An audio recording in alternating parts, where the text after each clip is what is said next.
think we kind of were all excited about the idea of doing it here. You know, it's our hometown, right? So when I ask people, international friends, what they think of Seattle, you know, right off the top of their head, they're like, oh man, rain.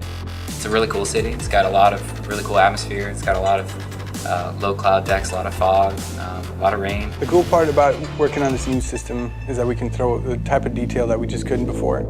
And say, hey, look, we want a bank of puddles here. We're just going to paint some blue verts in here. We can come in here and we can lower the puddle values. We come here with the tools, and I can start painting in these patches where I want, you know, destruction, fall off, and then kind of for the final awesome bits here, a lot of wetness and puddles just to kind of give it a rained-on feel, like we've kind of been here a while.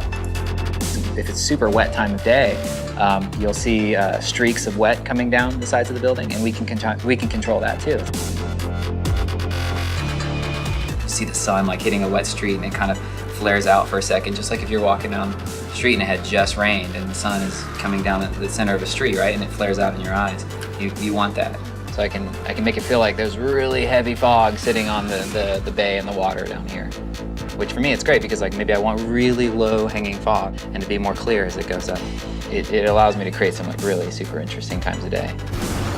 One of the features I'm most excited about is actually that share button, because we're, you know, of course going to use it for cool replays of all the fun physics stuff that happens. You know, you throw a smoke grenade at a tower, it collapses, it squishes like 4 guys, then they get mad, send out a helicopter, the helicopter's shooting at you, it's exploding all these cars. But for me, I'm going to be that boring guy who just has a bunch of gorgeous beauty shots, because the city looks so sharp that I could just see people stopping on top of a building and just kind of doing a little 10-second pan, just looking around and taking it all in.